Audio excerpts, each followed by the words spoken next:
The whole world is fighting to overcome coronavirus. India too is doing its best. Now what do the people who are concerned about this coronavirus and its spread have to say? With us we have Rajiv Bajaj, the MD of Bajaj Auto. Let's talk to him. Yeah, Rajiv, what would you like to say? You have some kind of suggestions that homeopath can be a solution. What is that and why do you say so? Well, Pankaj, my contention is that fundamentally there are only two things which can stop this virus. A, we have to all die, which is not the preferred solution. And the second is that we have to develop a herd immunity to the virus. How can we develop herd immunity? To the best of my understanding, and I am not an epidemiologist, but I know a little bit, particularly about homeopathy. Herd immunity can be developed by two ways broadly. Either by medicinal disease, in other words, you give a medicine to the patient which itself will cause the disease. In allopathy, this is called vaccination. But in homeopathy also there is a solution for this. Why the homeopathic solution is not being pursued as of now, I really don't understand, but I can tell you more about it if you wish to know. As far as vaccination is concerned, we know that the best estimate is that for next 1 year there is no vaccination. So in other words, getting immunity from medicinal approach is not possible because vaccine is not available and homeopathy is not permitted. Then the last option left is that we must get the immunity in a natural way. The population must get progressively infected and develop resistance, which is called nothing but developing a natural immunity. But this is not possible if we are going to lock down, theoretically, everybody completely, because then we are suggesting that there will be no exposure to the virus. And if there is absolutely no exposure to the virus, by definition there cannot be a development of herd immunity. However, this is only theoretical. And ultimately, we know that any virus or a flu virus is going to find its way around. There is no country in the world that has ever been able to arrest any flu virus in this fashion, which is why you are probably aware that even after decades of fighting the common flu, 600,000 people still die every year of that virus. So when that has not been arrested after all this time, how can this be arrested? And therefore I do not see how this lockdown is a solution. Your suggestion that homeopathy is one of the remedy to increase the immunity. So have you tried such a thing? See, I can give you a little background. Homeopathy has been documented to have been quite effective in similar epidemics or pandemics.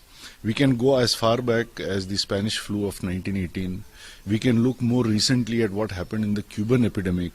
In both these cases, the doctors or the homeopaths who were treating with homeoprophylaxis, as it is called, which means using homeopathic remedy as a prophylactic, as a genus epidemicus, they lost a fraction of the patients that the allopaths lost using allopathy. I have also seen in, for example, swine flu time about 10 years back, that when we have given the homeopathic remedy gelsemium to about 50,000 people in our family, friends, colleagues, etc., to the best of my knowledge, not one person contracted swine flu, even though we are all living in Pune, which was the center of swine flu not only in Maharashtra but all of India, is what I understand. Pune had the maximum number of cases. Even currently, as you know well, we have a ministry called Ayush, which among other therapies is promoting homeopathy. So homeopathy is not a poison or a toxin. It is after all a medicine. And you will agree with me that even the strongest critics of homeopathy agree to one thing, that homeopathic medicines do not have any downside or any side effects which are negative. At the most they say कि इसमें कुछ नहीं है, ये placebo है, this is a placebo, it will not have any benefit. But nobody says it will cause harm. So I am fortunate that our homeopath, Dr. Rajan Sankaran, who is based in Mumbai, he could get access to patients across many countries of the world, starting with Iran, Nepal, Romania, Bolivia, I think, and Italy, France, Netherlands. And he has been able to treat successfully many patients in the last 6 weeks. Now, when I say treat successfully, what I mean is not that they recovered. We know most people will recover anyway. But the rate at which they recovered, the remarkable way they have recovered, gives us hope.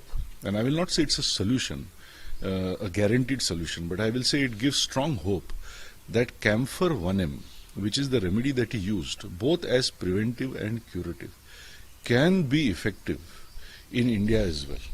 So what we have done on our part, because as Bajaj Auto, we have set up our own homeopathy center here about 10 years back in Pune called Prana. Through Prana, we have distributed as of today about 67,000 vials of Camphor 1M. And each vial is good enough or has enough pills for 5 people. So that means that about 300,000 people have progressively received this homeopathic remedy. Of course, we cannot keep in touch with 300,000 people, but to best of our knowledge as of today, nobody has come back to us saying that after taking this remedy, I have now developed symptoms. So we are feeling a little hopeful that this is effective. We have all taken it, I have taken it, we have given it to our family, friends, colleagues, etc. And we have received the requests from everywhere. You will not believe how many ministers, how many business peers, even requests from the Commissioner of Police himself in Pune, or rather I should clarify, when I suggested it to him, he readily accepted this. If I am not wrong, to the Pune police we sent 9,000 vials for 45,000 people, the rural police, the PCMC police, the railway police. So effectively what is happening is that over 300,000 people in Pune have gratefully taken Camphor 1M in the hope that it will protect them.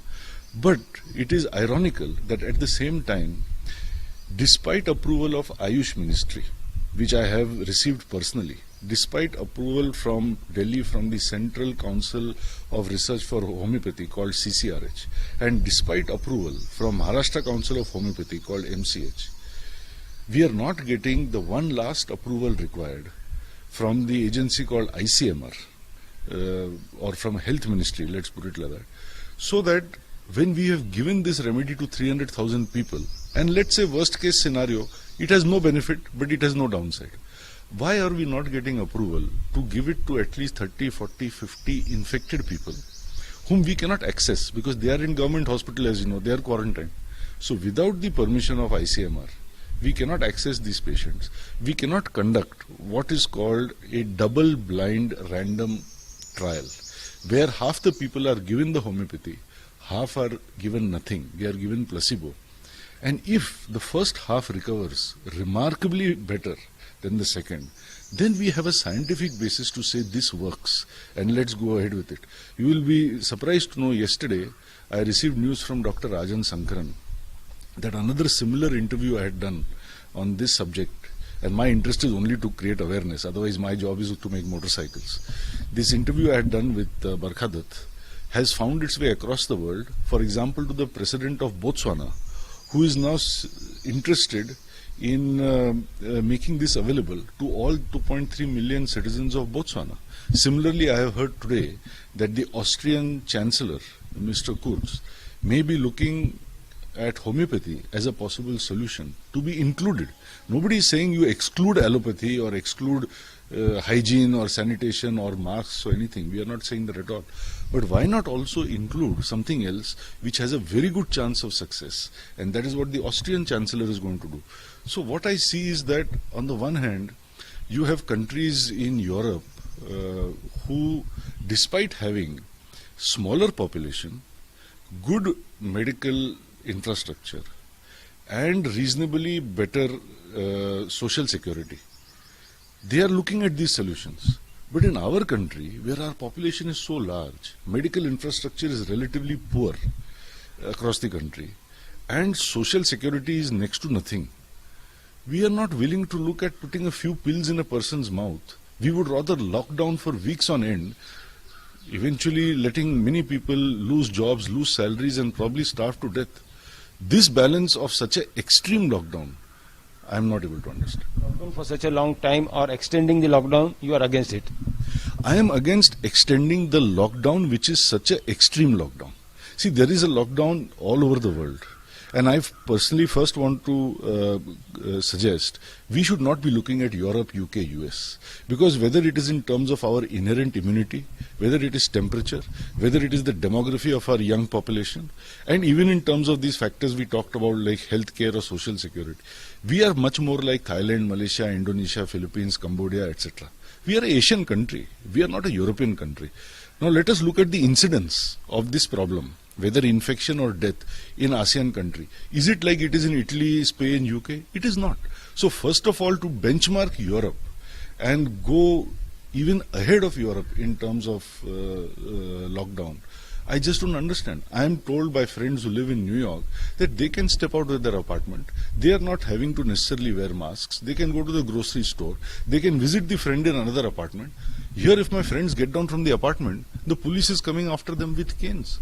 I don't see the logic at all for this kind of lockdown. So I am all for advising the vulnerable people, which means the elderly people or those who have any other immunocompromised comorbidities, that you please still stay at home. I am all for ensuring hygiene, sanitation, personal protection, etc.